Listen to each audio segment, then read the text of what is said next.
Dami na naman ang tinda. Biyay kahapon, pagdating marami na ulit.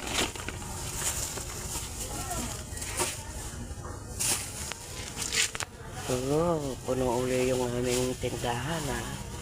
Bili na kayo dito mga soke, sariwang gulay sa bagsakan ng paniki. Hanggang alas 9 ng tanghali nandito ako. Ay hindi, mamaya pala magsisimba ako. Maaga-aga akong uuwi. Linggo pala ngayon. Kailangan magsimba pag araw ng linggo para may biyaya at blessing araw-araw.